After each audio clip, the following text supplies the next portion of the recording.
Managing inventory is hard enough, but what about when you consider multiple purchase price levels with quantity discounts and multiple vendors to purchase from? It becomes a real headache. And what about when you want to transfer those into purchase orders? How do we know what the best vendors to purchase? Hi, this is Randy with Excel for Freelancers, and today in the Purchasing Manager, I'm going to show you just that, how we can quickly determine the best vendor to purchase from based on a selection and quantity discounts. It's going to be an incredible training you won't want to miss. I cannot wait, so let's get started.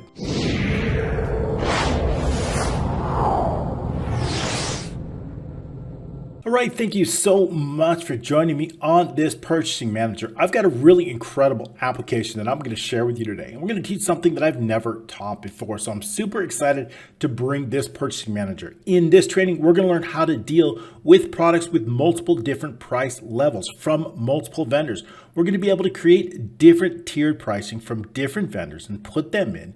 Then we're going to be able to apply that to a purchase order. So we can create a purchase order with multiple items. And then we want to know what's the best vendor to purchase that collection of items from. We'll select one button. We're going to get a choice of 5 different vendors. The one with the most matched products with the lowest price is going to appear first. If we want to apply that vendor and the pricing, all we need to do is just click one button. Or we could choose another vendor and click that button. Very simply, it's all calculated automatically, and I'm going to share every step with you today. So it's going to be a great training. If you do like these trainings, don't forget to click the notification icon bell right after subscribe. Getting that will ensure that you are going to get your alerts right away each and every week as I create these. In fact, I not only create these Tuesday comprehensive applications, but I create a VBA beginner basic training every Saturday. So make sure you get on that. If you do like these trainings, I just ask a few things. Go ahead and comment below. Let me know your ideas, thoughts, feedback, whatever it is. I want to hear from you. I do respond to each and every comment each and every day. If you do like this template, it's absolutely free. All you need to do is click the link down below. Just look for the word download, submit your name and email, and we'll send that over to you right away. Great way to support this channel is through some of the great courses and applications. In fact, I just created an incredible one. If you're looking to create applications like mine, I've got an incredible Ultimate Developers VBA library, which has over 500 macros that you can quickly copy and paste into your code. Not only that, you can add an auto hotkey that's going to automatically type in that macro when you save it. Each macro comes with an explanation, and it's a great way you can quickly search for any macro. It's going to appear right there. So this is called the Ultimate Developers VBA library. I'll be adding to this library regularly, so it's a great way to get started and also a great way to develop applications in just 1/10 the time. All right, so moving on, let's get right to this application. I'm going to go over every step with you that is of importance to you, as I want to really focus on the key aspects of this application. We really need to answer 2 main questions in this training. One, how do we create products and multiple prices associated with each of those products from multiple vendors? So we can have multiple vendors. Each of those vendors can have their own quantity discount or pricing tier breakdown. So that's the first question. How do we do that? Second question that we need to answer in this video is, how do we then take those products, create a purchase order, and then determine what is the best vendor to purchase from based on the product selected, meaning the most matching products and the lowest prices based on the quantities selected. So those are the 2 questions we're going to zero down and focus on in this training, because those are very much of a departure from any other training that I've done, and it's something new that I want to bring to you today. So we're going to get right to it. We will not be creating this application from scratch. It would be too large. I do get asked a lot to create applications from scratch. However, if I were to do that, this training would be over 7 or 8 hours long. So we can't do that. We're going to focus on the most important key points. We've created product applications before. We've created purchase orders before. So we want to drill down into the unique aspects of this training so that you can learn much faster and quicker, and the key takeaways from this training. And that's what I'm going to bring to you today. First of all, we're going to give you an overview of this application.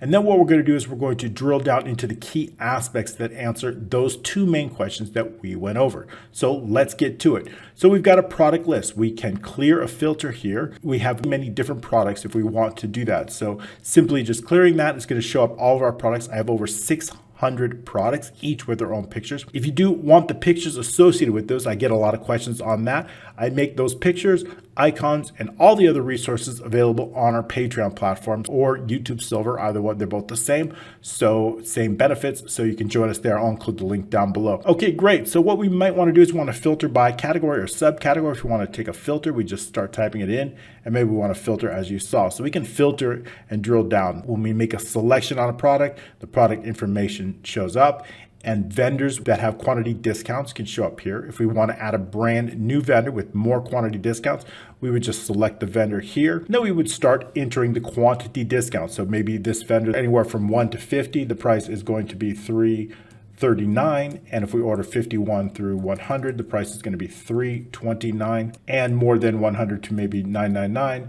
the price will be $3.9. So that's the vendors giving us. We would just save those tiers, and then all of a sudden, do we select on the superior? We can now see that price breakdown. We have all the vendors and the prices that they're offering right here. So it's very, very helpful to see that. And then we have product information. I'm thinking about for Patreon to add and update vendors using this. And so there's two things that I want to bring in the updated, which would be the ability to add and update vendors and also to generate an AI picture. Those are the only two features that will save, at least for the Patreon update. We can add a picture, we can clear a picture. We have some basic product information. We also have 4 different custom fields. So that's kind of nice. You could put pretty much anything you want in these custom fields. How do we customize them? Well, inside here in the admin, we've got some information. We've got a location of where those pictures are coming from stored on your computer. So if you're a Patreon member and you download the pictures, you just put whatever folder the pictures are and everything's working great. We've got a list of custom fields. We can put any field name we want in here. We can put the field type and the format. Is it a text? Is it a date field? Is it amount or percentage? Or we can put whatever we want in there. We've got a message on the purchase order. That means this is a custom message for a purchase order. If we were to pull up our purchase order, we can see down here we've got a custom message. So this is linked to something called the PO message. Back in our admin screen, we see we've got a named range for PO message, so we can see how those linked together. We've got a purchase order status. This can be customized. This comes from a drop down list on our purchase order. We have a named range called PO status. If we look in our purchase order, scroll up here, our purchase order has a drop-down list based on those custom statuses inside the admin. We've got some ChatGPT settings. This is going to be used for generating an AI picture of a product. I'll be bringing that to you on the Patreon update. And we have sales tax. So we may or may not want our purchase orders to contain that tax. If no, we'll just put no. And if we go to our purchase order, we see that there's no sales tax here in the sales tax. However, if we go back to the admin and we make this a yes, inside our purchase orders, we can now then see the tax here. If we were to customize the tax name, and we might want to call it let's say VAT, and we might want to set it for 6.5%. We could easily do that right here. And then when we go back into the purchase order, we see that it's automatically customized and the formula is automatically set for that. That's pretty much it for the admin.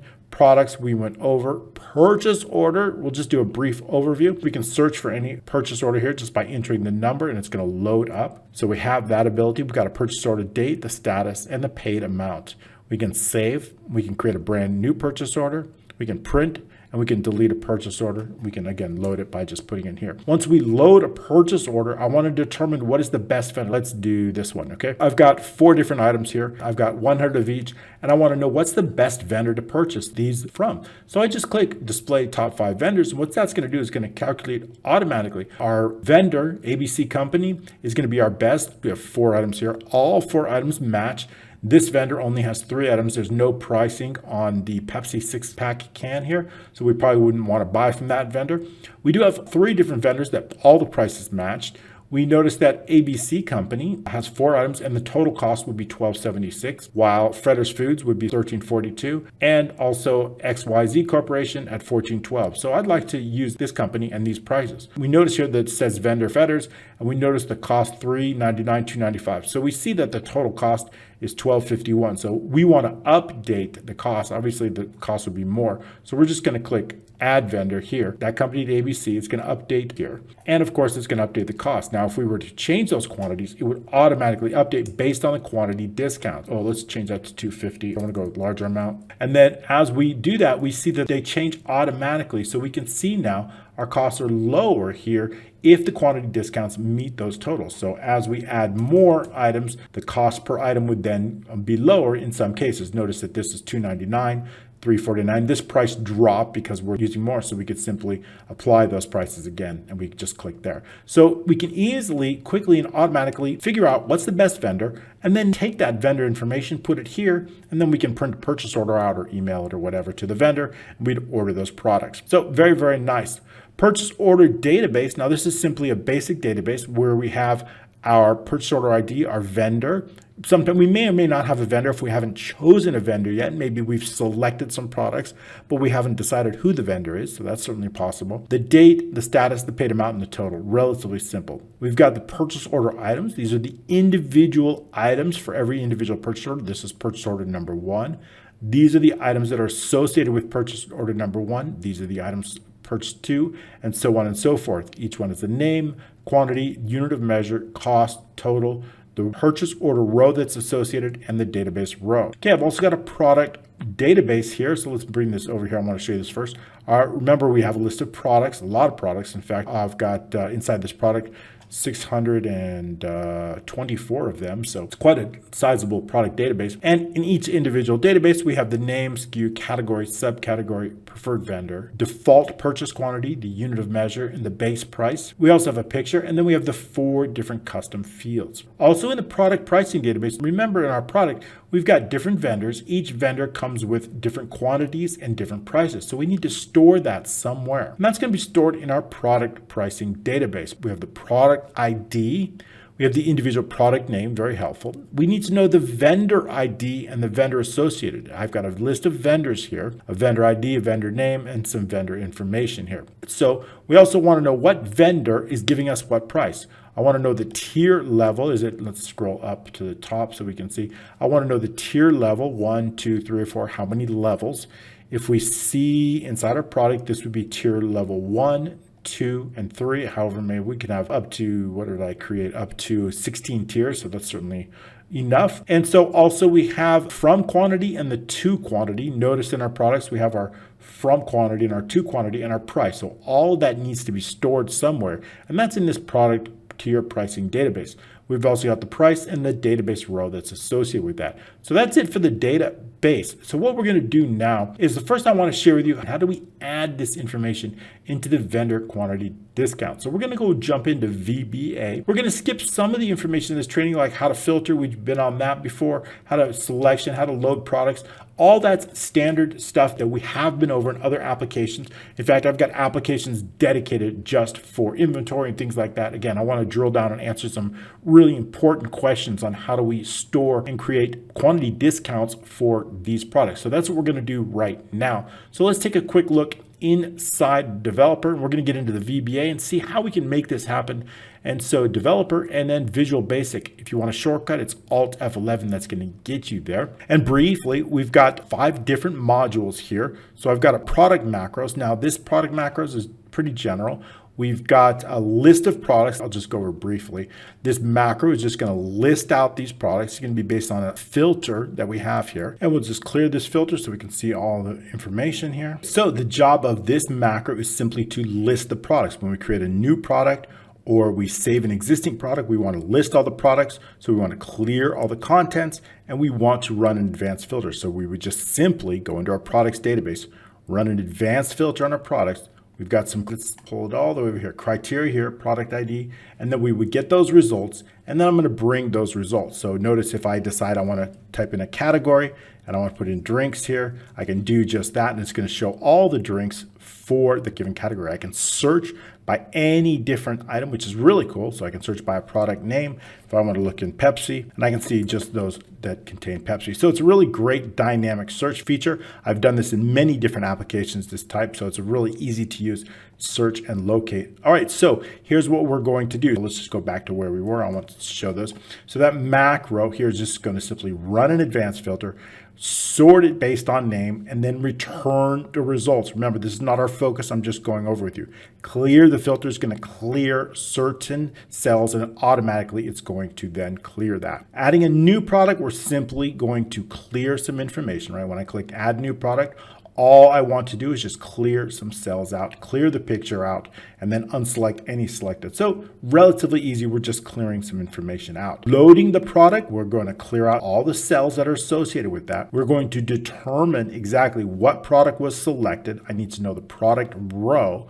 We've got a list of product database here, and I need to know what row is associated with that. Product ID 1 is on row number 4. So that row number is going to be associated right here in B3. Whatever product ID has been selected, it changes. We're going to use that row. We're going to run through data mapping here, meaning all of these cells are mapped to the individual product information, and it's going to load directly in here. So that's pretty much it. We've done dedicated videos on data mapping. So if you're interested in that, just type in data mapping on my channel and you'll find some great videos on that. So that is for load. So all we're going to do is load. Then remember, we're going to run a macro to show the picture.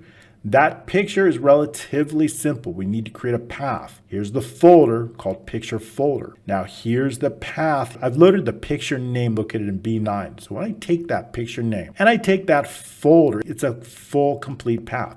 All we need to do is combine that and then insert inner regions. And I've got a macro that's dedicated simply to take that full picture path and center it inside a region. So the columns between O and P and the rows between 3 and 7 would insert that picture and center it there. So we've got that right up here. Well, I've got a different module for that. I'll show you that in a second. So next up, we have saving update. All we want to do is make sure that we have a name that's required in J3. If it's empty, we'll let the user know. Otherwise, I want to determine whether it's a new product. If B3 is empty here, that means there's no row that's associated with that. And when we click add new product, there's no row in B3. So we know that it is a new product. If it is a new product, we're going to assign a brand new row, give it some information. If it's an existing product, we will use the existing row. We're going to use reverse data mapping in this case. We're going to take everything that's located in these cells and we're going to simply save them to our product database here. So that's all we're going to do using this data mapping here. Okay, great. So now moving on, then we're going to get the unique categories. I want to do that every time. And that's nice because if I decide, let's say I want to add a new product and I want to do test and I want to do test category, and I want to do test subcategory, which is really cool. Test subcat. I can create brand new categories simply by saving and updating it. And we've created a brand new product. So now if I have a subcategory and I want to look at test, we can see that that brand new product, brand new categories already been added. So very, very helpful for that. We don't have a picture for that. So we're going to delete the product, and yes, we can delete the product. Okay, so that's working. We're going to clear the filter out, and then we'll just go back to our subcategory of sodas so that we have a limited list here. So now that we have our list here, what I would like to do is share with you this product getting unique subcategories. And basically all we're doing on those two macros is we're going to go into the database. I'm going to look for a unique list of categories, and I'm going to put that unique list right here. So it's just a unique list of categories. If I go into the formulas, a name manager, and I want to see that category. So the first one that shows up, that is simply a named range, a dynamic named range to list the categories. If I want a unique list of subcategories, a brand new unique list, how would I do that? Well, I can do that again. I've got a subcategories here, and that's going to be based on some information here. If we look at column X, we don't have any right now because there's no category selected. However, if we go into the product, let's select a product here. We see that our category is drinks and beverages right here, category. So if we go back into the product database here, we see that now we have it because it's linked. So we have it linked. So now we know that from this category, I can create a unique list of subcategories. So we would run an advanced filter, and we use this as our criteria, and this is our results. So I've got a macro that's going to do just that. It's very, very simple. Determine the last row, run that advanced filter. And the nice thing is that our named range will pick up this. So if I go into the formulas one more time and do subcategories, you see now we have the dancing ants that are around this subcategories. So it is this subcategories here, this named range, that we simply place inside our product. So right here, if we go into the data validation, in data validation, we see it's subcategories, right? So it's kind of cool. So as our category changes, we're simply going to run the macro and have that. So if I decide to change this to breads and cereals, And then we could see now it's cakes, cookies, and crackers. So when we make a change, it's automatically going to run to that. So very, very cool. I'll just refresh the product without saving it, so it brings it back to what we had.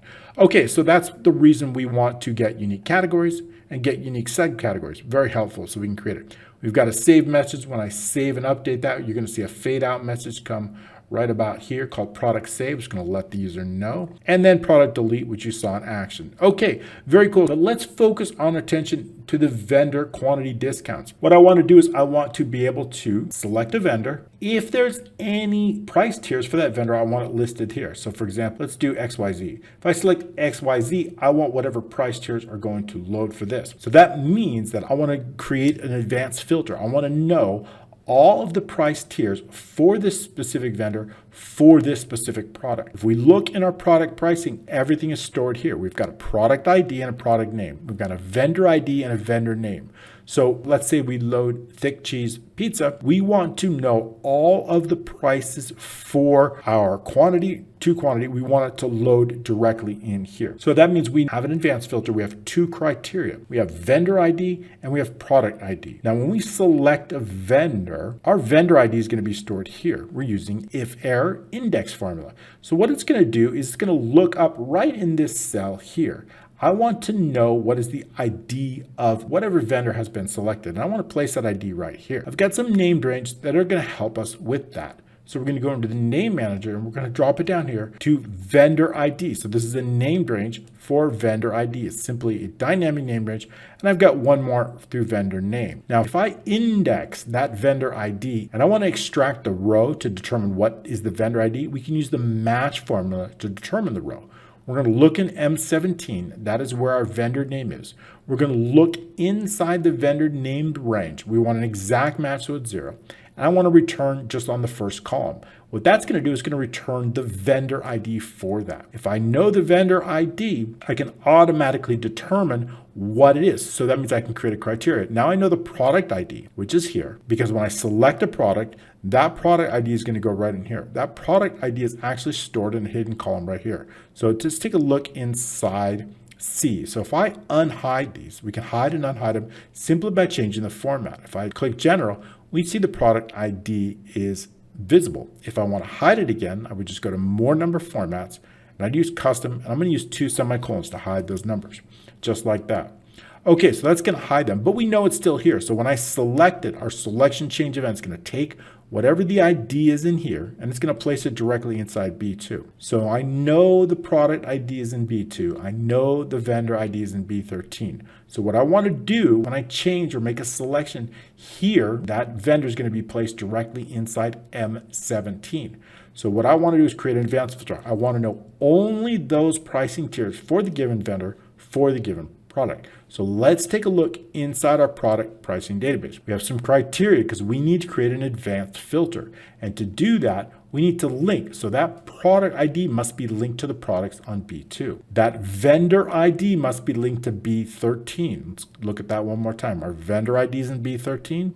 Our product ID is in B2. So when I know that information and I go back into our product pricing, I'm going to create an advanced filter and I want the results to come right here. So I want all that information. This is the individual. I'll go over this in just a moment. The results are going to come here. This is all of the vendors for a given product. For example, let's take a look at that. Let's say I select on Cocan. I want to know all of the vendors that have prices for this. If I decide I'm going to add a brand new one, I just select here and go to this one and I just start adding some information in here and it's going to automatically load it. So what I want is as soon as I save it, it's going to add that vendor to the list. So I need a complete list of vendors. And I also want to put the vendor ID in this hidden column. In other words, again, changing that back to general, we're going to see that vendor ID on selection change. Let's do that again. Okay, so we'll go to custom and then 2 semicolons to hide it. So we know the vendor ID is here. So what I want to do is I want to know all of the vendors associated with this given product. So how do I do that? And that means it could be any type of vendor, but I want a list of all the vendors associated. So to do that, if we go into the product pricing database, that means I want to look at this list and I want to create an advanced filter. I want to know, for example, notice that these are all the same product, but there's different vendors, vendor number 1, vendor number 3. But what if I want a list of all of the vendors? So I can do that. All I need is the criteria here, 326, or in this case, 325. So I use another advanced filter, but this time I only use the criteria of product ID. What that's going to do is going to present all the vendors. This will help me populate this list right here. Once I have the list of vendors, I can select on the vendor, and then I only want to know the price tiers for that specific vendor. So again, let's just go over it. If we want a list of vendors for a given product, we only need the product ID as a criteria. If I only want to know the tiers for a given vendor for a specific product, then we would use both criteria, both product ID and vendor ID, and the results will show me the tier, the from quantity. We need a skipped column here, the price, and the database row. And the reason we're using that skipped column is we could take a look at these columns. You see to quantity, that involves columns N and O. So I want to make sure that our results here also match the data. So we have from quantity 1 to quantity. We're skipping a column and then going to the price. And so that's important because in our product dating, we have from quantity, we have to quantity, we're skipping a column, and then we're going to the price. And the database row is also present, meaning the database row, which I also need, which is here. Again, if we change this to general, we see that we have the database row that's also associated with this. I'll keep that visible for now. Okay, great. So knowing this, the first thing what we want to do is when I select a product, I want to know all the vendors. I don't want to show any prices. I just want to simply know all the vendors that are associated that have pricing for this given product. So how do we do that? Well, of course, that's going to happen in VBA and when our products load. So let's get back into that macro. And if we remember correctly here, we had a macro for product load. So we're going to scroll up here and it's called product load. But at the bottom of that, we have one called product price tiers list vendors. So basically we want to list the vendors for a given product, ones that have price. So we just right click and we go to the definition. It's a little bit off the screen here. I'll scroll up so you can see that here. Here we go. So we right click and we go to the definition. And what that's going to do is going to take us into this module called product price tier. And the first macro we're going to run into is called product price tiers. And again, with this macro, all we're essentially doing is running an advanced filter based on the given product. We want to know all the prices associated with a given vendor. But this particular one, we just want to list the vendors associated with a given product, just the vendors. So all we really need is the product ID. First of all, we want to clear out any previous vendors. So based on that product sheet, again, we've got those vendor IDs hidden here in column 8. So we want to make sure to clear out from H19 all the way down to J34. The first thing we want to do when we load new vendors is we want to clear anything old that might be there. So we're going to do that right here. We're going to turn our focus to the product pricing database here. Remember, all I want to do is get that list of vendors here. And I also like to have the emails here too. So notice that the emails are not in this data, so we can extract them directly from the database, which is going to be here. So the first thing we want to do is make sure that our product ID is linked, which is correct. I want to determine the last row of our product, and I want to know all of the vendor names that are associated with this and the vendor ID, and I want to put them right in here. So our macro is going to help us to do that. I'm going to focus on that. We're going to clear any previous results inside our product pricing database from O3 to Q3. So from O3 all the way through Q and all the way down, we'll just use a large row. It should be 999. We need to clear previous results, a large row here. So I want to clear any results that might have been here. Once we do that, I want to determine the last row of data. If it's less than 4, that means we have no data. And again, I want to get the unique vendors and the emails associated with those vendors. So to do that, we're going to run an advanced filter. Now, I don't need to run it all the way here for tiers because I don't need this information. I only need to get, again, our vendor ID, our vendor name, and the criteria is going to be based on the product ID. So all I need to do is use this as our original data. A3 through D is the only thing that I want to focus on. Our criteria is going to be only K2 through K3. That's it.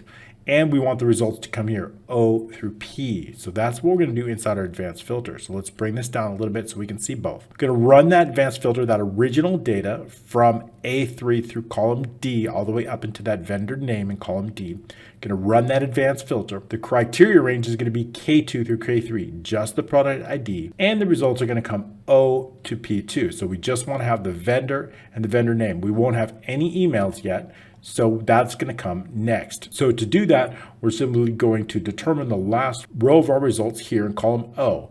If I know the last row is 6, and I've got a formula here that's going to help us extract the email. If I bring down that formula, it's going to help us extract email. So how do we do that? Well, first we can start out with the named range for our vendor emails, which is going to be right down here, called vendor email. So inside this named range, we're simply going to have our vendor emails located here. If I know the vendor ID, and I can use index to our emails, and I can extract that email. So for example, if I'm going to index the emails, I'm going to match based on what's in O3. I'm going to look in the vendor ID. So this right here, match will get us the row.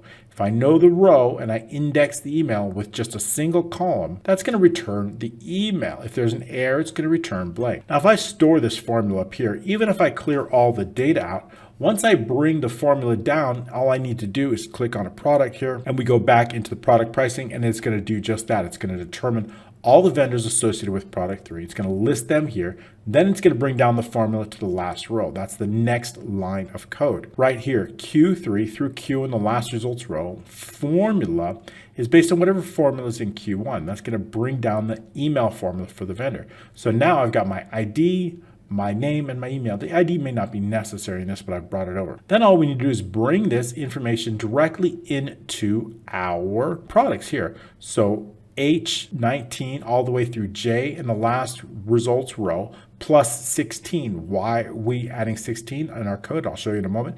Our first row starts on 19 here. If we look in our data, our row starts in 3, so we need to compensate for the difference, and that difference is 16. So we see H19 through J in the last results row plus 16 is equal to whatever's in Q3 and Q in the last row. So it's going to bring over all the vendor information. That's it. That's all we have to do. Okay, great. So we see when we load a product, all the vendors associated with that. So we kind of see how the vendors load. But what I would like to do is when I select on a vendor, I want to know all of the tiers that come here. So how do we do that? Well, that's going to happen on selection change. So when I selection change, what do I really want to do? All I really want to do is take whatever vendor name and put it directly in here. When there's a vendor name here, it's going to load. So there's another change. So the first thing is called a selection change. When I make a selection change, I want something to happen. All I want to do actually is put the vendor name here. So let's start out with that. That's going to happen to selection change on our product sheet. So not worksheet change, but selection change. And when they select what? When they select anything from I-19 all the way down to J34. However, we need to make sure that if there's nothing in column I, then there's nothing to do, only when there's an actual vendor. So if they make a selection change on vendors with prices from I-9 to J34, and we need to make sure that I contains a value. So I in the target row must not be empty. So when the user does those things, what do I want to do? I want to, one, populate B14. B14 is our selected row. That's going to trigger some conditional formatting. It's going to go right here. So that row is going to change here. That's how we get that highlighted blue color through conditional formatting. So B14 is going to take on that. Also, this might not be necessary. This line, I'll show you that in a moment. So M17 is going to take on what? Whatever that vendor name is. Here's M17, and it's going to take on whatever's in I in the selected row. So basically, whatever's in column I in the selected row, it's going to go directly into M14. What I was saying a moment ago is the conditional formatting is based on this selected row. If I highlight this and I go to conditional formatting and I manage rules, we see that B14 is based on the row. However, we've also got the vendor ID here. Here's another way of doing it. I've got the vendor ID located here. So notice it's vendor ID 1. What if I want to match whatever vendor ID is here? So if I select here, that's another way to do that. I just want to show you that real quick. So let's go back into conditional formatting. Here's the rule. This is a little bit easier rule, B14, but it requires one more line of code because I have to put that row in B14. So here's another way of doing this. And it's going to be two conditions. I want to make sure that the selected vendor ID doesn't equal empty. So we're going to put B13 does not equal empty. The second condition is going to be based on column H and any row, so we're going to get rid of the $sign, remove that, and just put 19 equals whatever's located in B13, and that's going to be absolute. So in those two conditions, and click OK. And click apply, click OK. Okay, so we see now it looks the same, right? Different rule, but the same. So now what we could do is we could get rid of this, right? We can comment that out. It's a little bit more of a conditional formatting rule, but it's one less line of code, kind of, so now it still works just the same, even though there's no target row here, so we can clear that out. So two different ways of doing the same thing, which I just showed you. So one's a little bit less of a code. So you may see me do both ways in the future, which is fine. So now that we've made a change to here, when I make a change to here, I want something to happen. Notice if I select another vendor, nothing shows up, but something changed, right? So that's going to happen on a change event. When I make a change to M17, I want something to happen. What is it that I want to happen? Well, the first thing is I want to clear out anything that's in here. The second thing is I want to determine, are there any saved prices for the given vendor for the given product? And we can use an advanced filter for that, which I'll be going over. So that's going to all happen on change event of M17. So if we look up here, this is our worksheet change event. When I make a change to M17, I want something to happen. I want to run this macro called product tiers load tiers. So that's what. So if I right click here, we go to definition, we see that it's called product price load tier. So the first one we went over is listing the vendors. Now what we're going to do is we're going to load those tiers up. Okay, great. So we're going to do that. We're going to go over this macro right now. The first thing what I want to do is clear any previous vendors. Price, let's put prices here. Prices, okay? So M19 to Q34. So what we're going to do is M19 all the way through Q. Remember, we've got some information database all the way through Q34. You're saying, well, Randy, well, what about this information here? Well, that's based on a formula. So we're not going to clear this out. Notice there's a formula in each one of these. The formula basically says if there's a value in M19, it's not empty, and N19 is not empty, then I want to write from a space M19 space 2 space N19. So that's it. So that's how we do it. So it's kind of easy. So all we need to do is just start adding information here. In fact, when I make a change to here, it's going to automatically populate that, and then we'll be able to put in another number if we want to. As soon as we add that, it's going to show up here, although we could probably increase this column a little bit. So that's a great way of doing things. As long as I don't save, if I save the tiers, it's going to save it, but I don't want it. And when we clear it out, notice it's gone. So basically this formula will handle it. So we don't want to clear anything out in column L. We only want to clear out what's from M all the way through Q and down. So that's the first thing we're going to do. The second thing is, again, we're going to run another advanced filter. This time it's going to be based on some different criteria. We're going to go back into this product pricing database because it is this database we're going to focus on now. Again, this time I'm going to use both the product ID and the vendor ID to determine the tier number, the price, the database row. And I want all this information to go right here. So that's another advanced filter. I'm going to determine the last row, make sure we have data. We're going to run another advanced filter.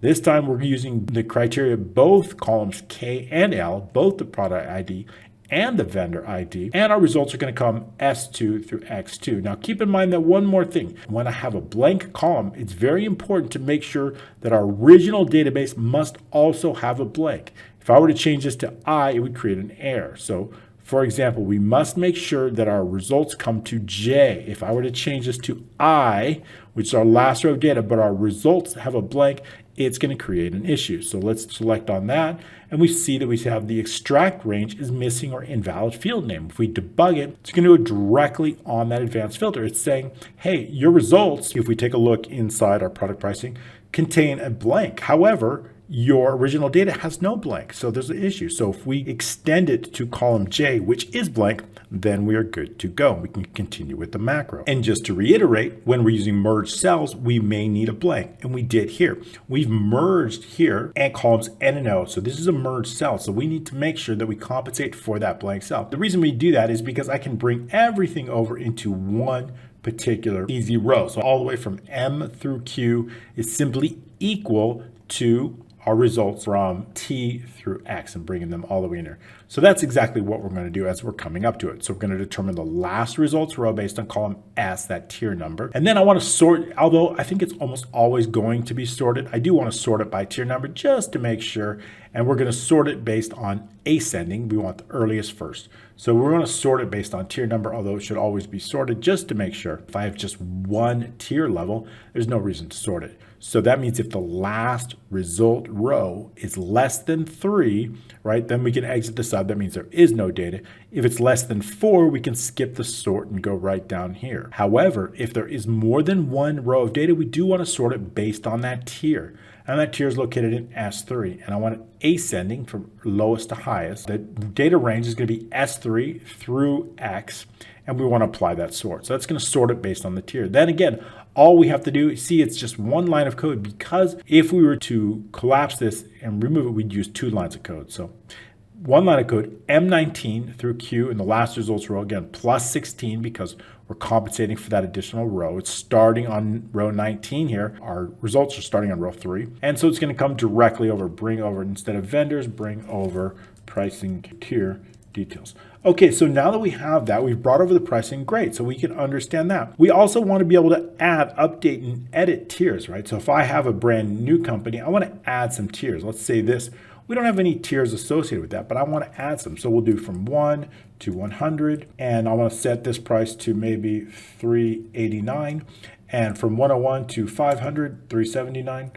But I need to save this data, and then lastly, we'll just do a larger number here, 3.69. Okay, so this vendor has these pricing details. We can remove that. What I want to do is I want to save this information. I want to save it based on this vendor. We know the vendor ID, but I need a macro to save that. And I'm going to look here to note if it's been saved before. So we have to make sure it's the same button, whether we're saving a brand new tier or maybe we've made changes to an existing tier and we need to save it. So that database row, if it's been previously saved, will show up here. So what we're going to do is we're going to determine the last row based on the to quantity. I'm going to loop through the rows. I'm going to look to see if it's been saved. If it has not, I'm going to create a brand new row in this table. I'm going to add the product ID, the product name, the vendor ID, the vendor name, the tier number. The tier number is simply going to be the row. Here's the row. Whoops, that data's all gone. The row number here minus 18. So that's basically it. So let's add the information again. So it doesn't matter as long as I just have one company here, 500. And then what I want to do is I want to loop through that information, these rows, adding to that or updating it if it's an existing. So again, we know if it's an existing based on what is located inside column Q. So that's going to tell us. Okay, so let's go through this macro. This macro is tied to this button here. If we want to know, we can click assign macro, and that's going to take us directly, when we edit it, to the saving tiers. It's going to take us directly to this. Remember, we've been overloading the tiers. The next macro is called saving tiers. And the first thing what we want to do is determine the last row. So we've got some variables here. They're long, focusing on that product. I want to make sure that it's been saved. Just in case it's a new product, I don't want to do anything. I want to ensure that B3 has a value. I want the users to make sure that they save this product first before adding any tiers, because I want to make sure that product ID is absolutely set. To make sure that product ID is set and will never change, we're going to force the user to save the product first before adding or saving or updating any tiers. So that's very important. So we're going to ensure that B3 is a value. If B3 is empty, please save the product before adding any pricing tiers. Again, we want to lock in that product ID. Okay, I also want to make sure that if for some reason B13 is empty, that means there is no vendor that's been selected. So we want to make sure that they're going to have value. So if it's empty, let them know to please select a vendor before saving any tiers. And we're going to select it for them. We're going to exit this up. Determining the last tier based on column N, it probably doesn't need to be a large number like this. Since we have a limited number, so we could probably make it 35 or 36. That should be sufficient. It shouldn't be that large. Okay, so we have N35 or 36. We'll do 36. So that's going to determine the last tier row. If it's less than 19, that means there's no tiers. They haven't saved anything. We can just exit. Now we're going to run our loop for the tier row equals 19 to the last. So I'm looping through this data. If we look here, I'm simply looping all the way from now. We need to determine if it's been saved before. We're going to look in column Q. If Q is empty, that means we know that this tier has never been saved before. So a new tier database row. So we're going to get the first available database row based on the product pricing. This is our first +1. So this is going to be the first available row. Once we have that, what I want to do in column A is going to take on that product ID. We know our product ID is located in B. Column C is going to take on that vendor ID. In case the product name changes, I just updated it. I'm putting it down here. I'll show you that in a moment. So these are only for brand new product tier. So we're adding in the product ID, we're adding in the vendor ID, we're setting the database row in column I. I want to make sure that that row is located in column I. So these three things, product ID, vendor ID, and database row, are only for new tier items. Product name, the vendor name, those things could change, so we can add those in a little bit later on inside the code. Okay, so continuing on with the code, then we're going to set that database row that's been created in column Q. So we're setting the database row there. What if it's an existing tier? All we need to do is extract that database row from column Q. Everything else, all other 6 lines of code, are going to be regardless whether it is a new tier or an existing. In column B, we're going to add in that product name because product names can change. We're going to add in the vendor name because vendor names can change. That's going to come from M17. Now I want to add that tier number. Remember I mentioned the tier number. Whatever is located in the first row is tier number 1. So this is tier number 1, tier number 2, tier number 3. So if I know it's on row 19 and I know that we need to get the tier number, extract from that, all I need to do is subtract 18, and that's going to get us tier number 1. So we're going to do just that. Tier row minus 18 is going to get us our tier number. F is going to take on whatever the from value is in M. G and H are going to take on the to and price. So basically all we're doing is whatever the from, the to quantity, and the price, we're simply updating or adding to our from, to, and price right here. Okay, so that's it. So that's all we have to do is save or update the tier. So when we click Save Tiers, those database rows are going to be added. We can double click that. We see the rows 135, 136, and 137 have taken that information and it's been saved. This was not saved because it is nothing, so we don't want it to save unless we add in a to quantity. It shouldn't get saved. That vendor got placed here, so we now see that vendor list, so we can continue on with our macro. Once we add it, we're going to reload the vendors. As you saw, this vendor that we just added got added, so we reloaded the list, which added the vendor here, which is helpful. And we're selecting on the vendor. If we look in our product pricing database and we use Control Shift all the way down to arrow, we see that's correct here. Our M&O Industries, here's our vendor, here's our price list. So all the information got added to the database, and our product ID is 3 for Pepsi 2 liters. So our product ID is 3 for Pepsi. Okay, great. So that's it for this module here. So that's how we save and load product and pricing tiers. Very, very cool. Okay, now we're going to move our attention to the purchase order. We want to answer that important second question. That question is, how do we take a purchase order and determine what are the best vendors for that based on those quantity discounts that we have just created? So let's take a look at this. So if we create a brand new order, I only have data for the soda, so I'm just going to continue with that data because there's a lot of data. So let's say I add Coke here, 2 liter, and let's say we're going to add Sprite here. And let's say we want RC Cola. Okay, so we have these 4 products. These are the default quantities that were set up. So if you want to know where those quantities came from, they came from the product database in here. So we have these default purchase quantities. So these are just some random number. So what we want to do is let's make it a little bit easier. I'm just going to set each one of these to 100. So it's a little bit easier on the math. And then we can see. So we understand that there's price quantities for each of these items. Now, if I've got a purchase order, what I want to do is, again, I want to know who should I buy this from. I've got several vendors that we can buy from, but I don't want to buy from 4 different vendors, whoever's got the lowest price. I want to create one single purchase order. I want to send this to the vendor, but I need to know which vendor to send it to based on these quantities, based on these items, who's got the lowest price. And that's the question I want to answer. If I click one button, it's going to answer it for us. But how do we do that? How do we make it happen? With our purchase order here, what we really want to do is, let's take Pepsi 2 liter. What I want to know is, I want to know what vendor has the product and for the cheapest price. However, if we look in our vendor database, we have 13 different vendors. So how do we know which vendor carries it and at what price? And not only that, remember, prices can vary. So based on this quantity, the Pepsi 2 liter, I need to know what is the price at this quantity. So to do that, we need really kind of a formula that's going to help us. Again, let's take a quick look at our pricing database. So we need to answer some questions. 1, we need to know the product ID must match that product ID. 2, it's got to match a certain vendor to check. 3, it's got to fit within, let's say, this range here. So once we answer all those questions, I need to pinpoint this row if we have the right product ID and we have the right vendor and we have the right, if it's 100, we know it fits in. Then we know to extract this price. So I need a formula that's going to look at all of those considerations. So to do that, first thing what we need to do is get the product ID. And we have that product ID. I'm going to unhide it here. It's stored in column F. So what we're going to do is we're going to go change this to general. And we see the product ID 3 is for Pepsi. If we were to add it again, that product ID shows up directly in F. So now that we understand that, we also want to know what about the vendor ID. So I need to extract the vendor ID, but I need it for all the vendors, not just a single vendor. So how do we do that? Well, I've got a list of 13 vendors here. So what I can do is I can bring these vendors all into our purchase order sheet. I want to bring all of them. So we're going to do it all the way over here. So here, what I've done is I've created a small table that's going to bring all vendors. In fact, I've got up to, let's count them. I've got up to 20 different vendors that we can do with this. So it's going to last up to 20 different vendors.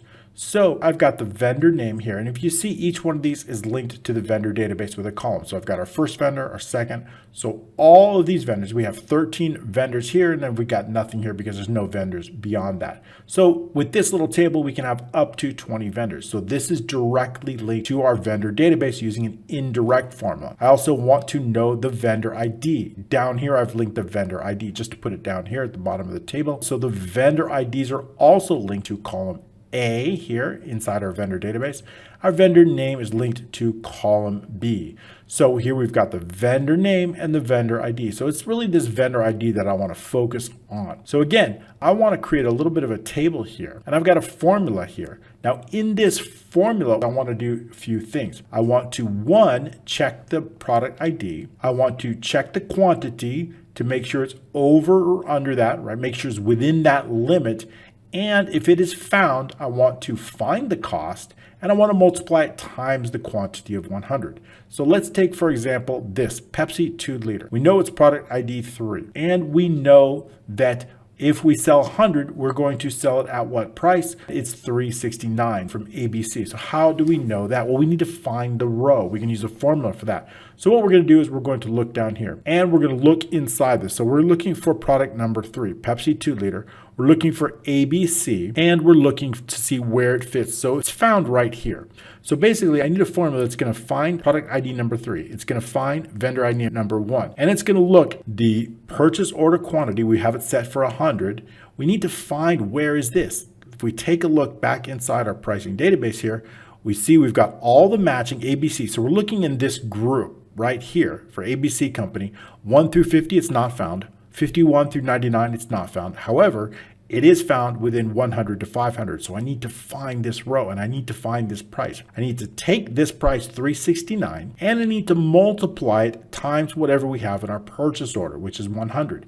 It's going to return the total right here, which is $369. And so how do we do that? We do that with a formula called a sum product formula, where we're going to look for all those conditions. And if it's found, we are going to take that price that's found and multiply it times whatever is located in the same row right here in column I. So we're multiplying it times the quantity. So we're going to use that. If there's an error, we're going to show blank. So the first thing what we want to do is use sum product. So sum product is a great formula because it finds a specific row when multiple conditions are met. So first of all, what's our first condition? We need the product ID. We know the product ID is located in column F and any subsequent row. So we know the product ID is there in F, and it must equal F7. So we have to find the product ID. It has to be a match. Also, I need to find the vendor ID. Now, where's our vendor ID? If we look here, that vendor ID is located right here in row 38 in whatever given column. So we see any column, meaning AA, there's no $sign, so it could be any, but it's always going to be row 38. So the vendor ID has to match, right?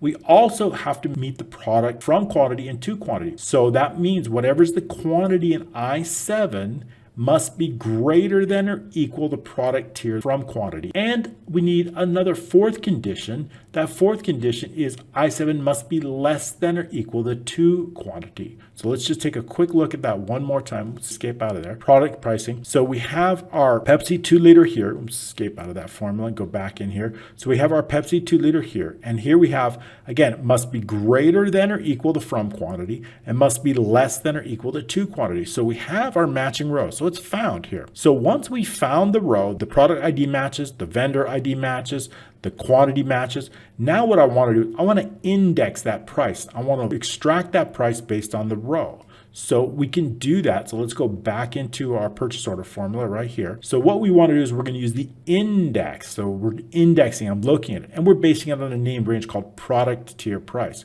If we go into the formulas, name manager, and we look in product tier price here, and we tab over it, we see that we have the price. So that's what we're extracting, product tier price, and that's what we want to use in the formula. So we're extracting that price, and we want to determine what row is on. So we want to know the row of the product tier price. We want to subtract 3 because our first row of data starts on row 4. So that's very important. We're using a single column, right? Our index, just that one column, product tier price. That's all I want to extract. So this right here will extract that price, $369. I'm going to take that price, $369, and I'm going to multiply it times the quantity of our product, which is an I7. So that is going to return $369. Okay, so then if I take this formula and I simply drag it to all of our vendors here, we're then going to extrapolate that for every given vendor. So the only change in this particular one is that vendor ID. So we can see for this vendor, our price is $369, the same. This one's $379, this one's back to $369. And this vendor, these vendors don't carry the product, so it would create an error. So therefore, if there's an error, it's going to be blank. So only those vendors that have that price will show up. So then if I bring this down, what I don't want to do, this is a lot of formulas, and I'm not a big fan of these big formulas. What I really don't want to do is, notice there's no formulas here. I really only want to have the formulas in the rows with data. Notice the formulas only go up to row 11. However, if I add a brand new item, so let's do Coke cans. I think we have Coke cans here. Coke 6-pack a can. So notice now we're in row 12. So now we have one more row. Now we're also on row 12. So what we're going to do is when we add a new item, I'm simply going to copy the formulas. Let's say in this row, we maintain a single row of formulas. If I maintain a single row of formulas, I can then copy that row as soon as we add an item. So that's all I'm doing. When I add a brand new item, I'm going to take whatever formulas are in this row and we're going to paste it inside here. Let's take a look at that. When is that going to happen? Well, that's going to happen when I make a change. So we're going to look on our purchase orders and we want to make a worksheet change. When we make a change to G, this is on item change, but not on purchase order load. So when we make a change, we're going to add in the product information, the SKU, the default purchase, the unit of measure. So we're adding all that in, right? All that got added in here, the SKU, the default quantity, the unit of measure, the base cost, and the total based on that based cost. So we're adding that information in here. However, what I want to do is I want to also copy what is in AA7 through AT7. I also want to copy those formulas right here. This one will maintain. So that means when I create a brand new purchase order, I'm just simply going to delete whatever's in here. And we're just going to maintain a single row of formulas. It keeps our application fast. And I'm going to take that formula, just going to copy it here inside VBA, and then I'm just going to copy it and then paste it to the next available row right here. So we just paste the formulas here, and that's all we would have to do. And so that's going to create those formulas right here. Okay, very good. So that's going to happen right here. So copy, and then AA in the target row through AT in the target row, paste those formulas in. So we're pasting only the formulas that we need. We're going to turn off application screen updating, then turn it back on. So that's going to make things a little bit quicker. So it's called formulas or calculating on demand. We only want formulas when we need them, and that's going to make our applications a lot faster. There's no need to have formulas here when we don't need them. So we kind of understand how we're getting the price for each individual product and each individual vendor on this table. Well, that's great, but that's kind of not what we need yet. What I needed to know is the top vendors. So what I want to do is I want to determine what is the top vendor. So we need some more information to do that. I need to know which vendors have the products in stock. So what I'm going to do is I'm going to use a count here. I'm counting all the blanks, and I'm going to take all of the possible rows, which is 31, and I'm going to subtract out all the blanks. So to do that, we can use it in a formula. 31 minus count if those blanks. What is that going to do? And I can't use count A or something because there could be formulas in here and here. So I really want to count only those that return the blank. So to do that, it's going to tell me that there are 6 different, let's change that back to a 6, it's just a general.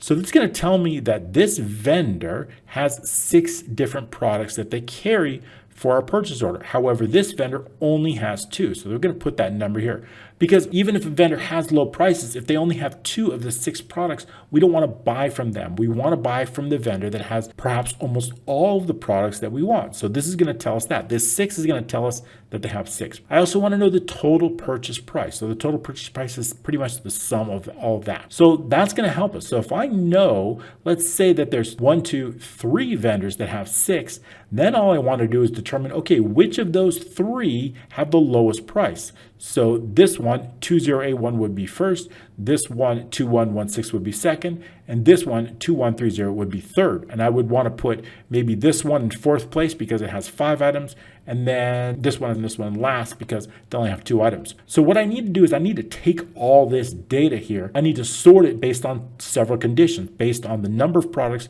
and based on the price. And to do that, what we want to do is we want to transpose the data. So I'd probably take this data here, copy that, and then we would want to transpose it through VBA. And I can do that through here. So let's take a quick look and see how we did that. Here it is right here. So that's what I've done, but I've done it in VBA. So I've got a list of vendors here. We're going to bring those vendors in here. I'm going to transpose the data. So here, actually, let me run the macro. So I'm just going to run it so you can see the updated data. So I'm going to display the top 5 data. So I'm going to run that. That's the macro I'll be going over with you. So now what we've done is we've taken this information, 656, right? And I've transposed it into rows and columns. Here we have the vendor ID, the vendor name, the matching products. Notice there's 3 matching products. Here's the total, and here's all the information that we have. I probably should have updated the format just so you can see it. Let's just update that right now, just so we can kind of get a better, clearer picture of that. I'm just going to give it a little white font and some borders to help us look at the data a little bit more clear. Okay, so we have all the data here. I'll probably fix it before I send it out to you, get some nicer, cleaner formats. So what I want to do, now that we have it in something like this format, what I want to do is I want to then sort it based on that. Notice that the formulas aren't there, just the data. I don't need the formulas, I just need the data. Now what I want to do is I want to sort it based on the highest number of products. Then I want to sort it based on the less total. So here we notice we have the highest products and then those with the least total. So we're going to use sorting. We're going to create an entire range based on all the vendors associated. We're going to list the highest products first, then the total. Then once I have this, I'm going to bring it back into something like this. So it's like a 3-step process. The first step is doing the calculations. The second step is transposing the data, sorting the data. Then we're just going to pick, let's say, the top 5 here. All I want is the top 5, and bringing just this information, bringing it directly inside here. So 66652. So you see how we have it in order. Notice the lowest price first, then the next, then the next, then those that match 5 and 2. So that's how we're going to do it. So let's take a look inside the macro to see exactly how we handle that. So of course, they're all tied to this button. So if we right click and we assign the macro, it's already been assigned. We can jump into the macro, and that's going to take us into the module called Purchase Order Vendor Pricing Macros. So the first one is called Display Top 5 Vendors. So let me walk you step by step through this. The first thing we want is we need to define some long variables and a price range as range. I want to clear all the previous data. So we want to clear information. So what information I want to clear? I want to clear all of this, N3, all the way through W. We've got formulas in here, and I want to clear that out. Now I can clear this out because I've got some important formulas, but I've stored those formulas up here in column 1. If we take a look at N1, we've got the same exact formula that we've used before. This way the user can see the individual costs. So I've got those formulas located here. Remember the same sum product formula, and we put the vendor ID here, here, here, here, and here. So we can clear all the formulas out because it's VBA that's going to place those formulas. So we also want to clear out any data that's been in here. So I want to clear out all this data. So let's take a look inside the continue on. I also want to clear out BA2 through C150 and also N8 through W37. So let's take a look at that. So I want to clear out this information, N3. I'm going to clear all the vendor information. I want to clear out all the vendor names. So N3 all the way through W4, we're going to clear that out. We've cleared out all the way from N7 all the way through W37, clearing out that data. We don't need that. I've got a saved formula up in here that we're going to bring down just for the rows that we need. Okay, so once we've cleared out all of our data, we're going to determine the last row. Again, I really want to focus not on all the rows. The last item row in this case is 12. So we're going to grab that and we're going to put that into a variable called last row. This will get us to determine the last row. If the last row is 6, right, there's no items, just please make sure to add at least one product before displaying, right? We need to have products. We're going to turn off application, screen updating. That's going to make things a little bit faster. Now I want to bring over these vendors, right? I need to know those vendors. So what is the last row of the vendors? We can use column A, column B. So we're going to determine the last row of the vendor. We're going to put that into a long variable right here, the last vendor row. Now what I would like to do is I want to take the vendor ID and the vendor name, and I simply want to bring them directly inside here. We saw them all the way here. I want to bring those vendor IDs right in here. So we're going to bring it in BA2 through BB, just basically copy and pasting all the vendors that are associated right here. So BA2 through BB in the last vendor row minus 2. Why are we subtracting 2? Notice our vendors start on row 2 here. However, they start on row 4 here, so we need to subtract 2 for the difference. And so that's exactly what we're going to do. And we're bringing them directly from A4 through B. So this is going to bring over both the vendor names and the vendor IDs. Now what I want to do is I want to determine the last vendor column, right? So basically what I want to do is I want to know the last column of vendors. What is that last column? Why is that important? If we take a look in here, we see that we have our vendors here. That last column is right here, right? We don't have any vendors beyond this. So what column is that? This is column equals column. We see that that's column 39. So if we know that that's column 39, but our last column here is 16. So we know that our last row here is 16, but we want to bring those vendors over. I want to determine what the last column is. That's very important because I only want the formulas up until that point. So to get from 16 to 39, we simply need to add 23. That's going to determine the last column. Here's our first column. Here's our last column. It's based on the number of vendors, right? We don't want to go beyond that. We only want to go to here. I only want to focus on this data. I don't want to go beyond any more vendors that might not exist. So I need to determine that last column here. I know the first column is going to be here, but the last column is relative based on the number of vendors that we have. So very important. Now what I want to do is I want to set that price range. That price range is going to be all the way from here all the way down to the last row. I know the last row is 12. I know the last column, so we can do that. So pricing is going to be range. We're using range because the cells are, the row's 5. What is the row? We're going to determine here. Here's the row here, 5. I want to copy this data and I want to bring it in. So how can I do that? And what about the column 27? How do I know this is column 27? I just do equals column. Okay, so we've got the first column. We know that that column is 27. So 5 and 27, that's the first part of our range. But what's the last one? It's based on the last row and the last column. So we can do that. We know the last row. We've already determined that because our last row is right up here. It's the last row based on our number of items here. So we know the last row. In this case, it's 12, our last column here. So now we've got the complete range. So I want to take this range right here, put it into a range object, and I want to transpose it because I want the vendors in rows and I want the columns in rows. So I want to reverse it basically. So we can do that with transpose. We've put it in a range right here. We're going to copy that range and now we're going to paste that special. I only want the values and I want to transpose it. BC2 is where it's going to go. So it's going to go right here, BC2. So we're taking all that data and we're putting it right here, except the columns become rows and the rows becomes columns. That's called transpose. So transpose equals true, and we only want the values, not the formats. So once I have that, the vendors don't need to change because they're already here.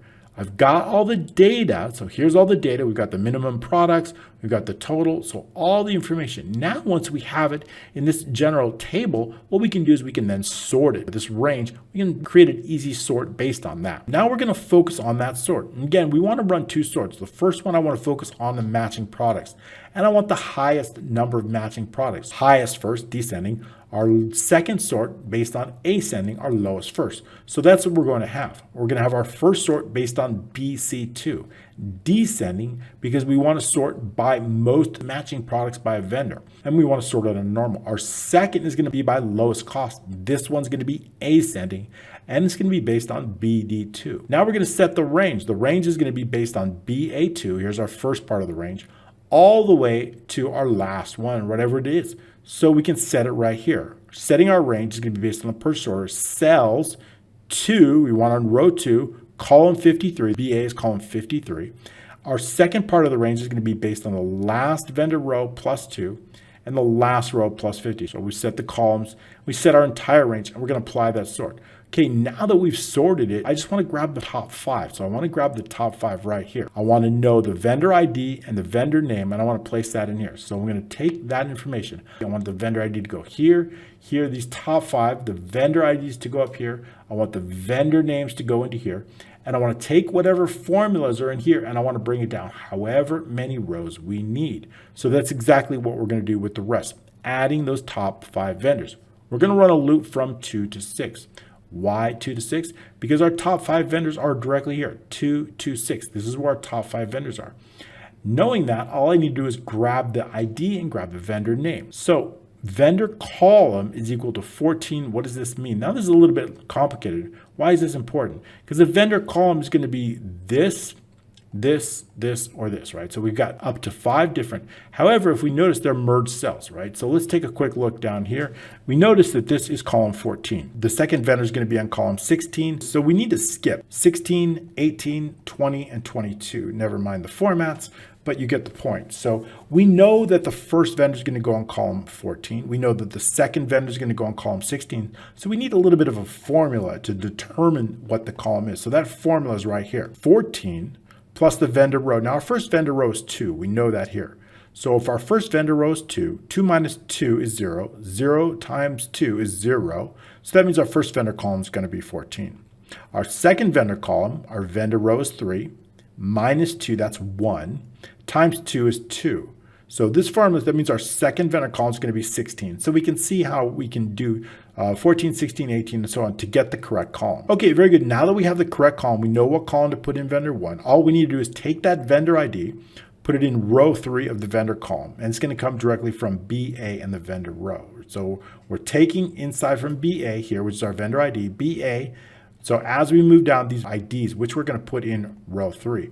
The next step inside row 4, we're going to take that vendor name. So the only difference is here, going in row 4, we're going to put that vendor name in here. So now that we've got the vendor IDs and the vendor names in here, I want to then take these formulas. Again, I don't want formulas if they're not being used. I want to keep this nice and clean and fast. So we don't need formulas. We only need to store the formulas somewhere. So I've put them in N1 through W. And so to do that, we're simply going to copy the formulas that are located there, copy formulas. And then what we want to do is we want to paste special and paste formulas. And we only want to paste it based on the number of rows in our purchase order and not beyond that. So we're going to paste the formulas. We're going to turn off application cut copy mode. We're going to select something else, and then we're going to turn application screen updating. So all that happens when we click display top 5 vendors.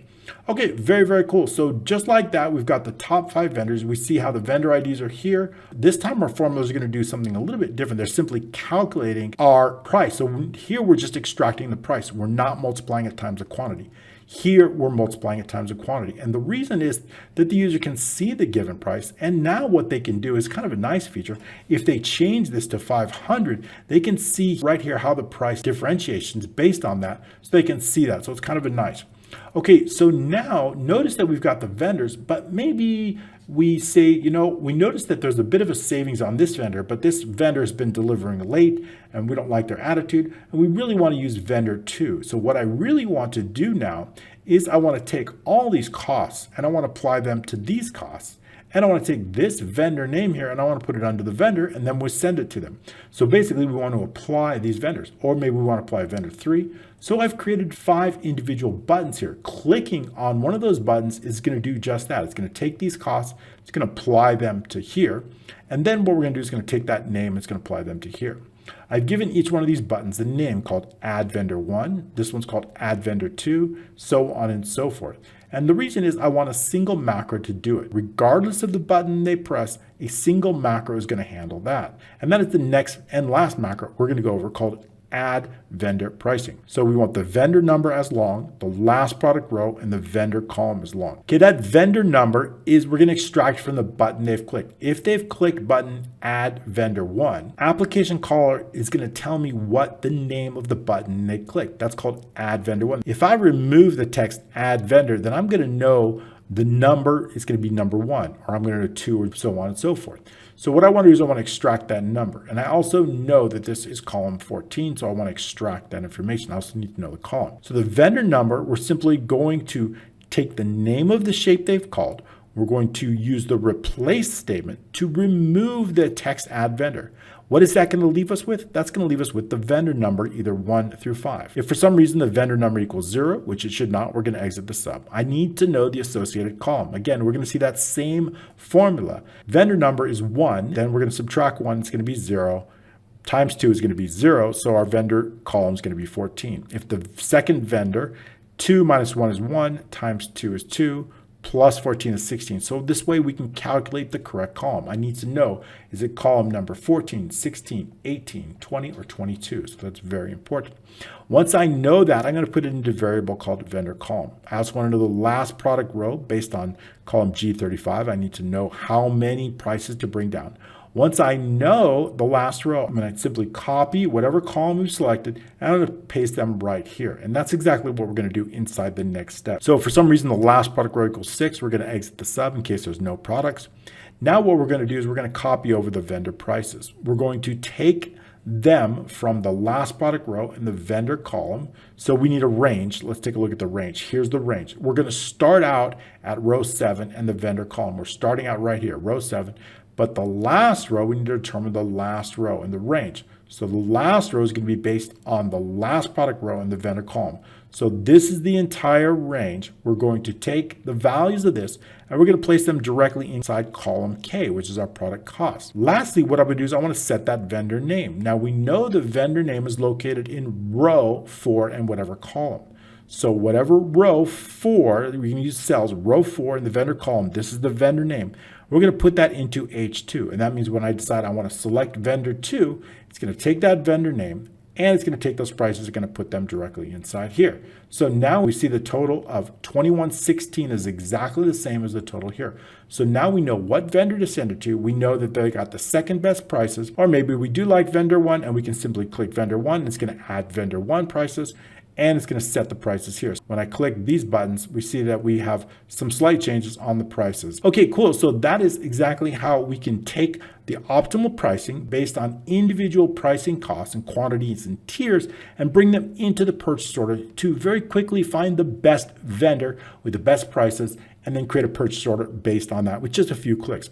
All right, this has been a really cool training, the purchase managing. In this training, we showed you how we can create multiple price levels with multiple vendors on a single product very, very easily in a really cool user interface. And of course, we've got a lot of other features, save and update and delete the project, and created a purchase order based on multiple conditions where we can quickly create optimal purchase orders based on the best prices from the best vendors. If you do like these trainings, don't forget to smash the like button. I've got 300 of my best templates available for you in a very low price if you grab the next few days.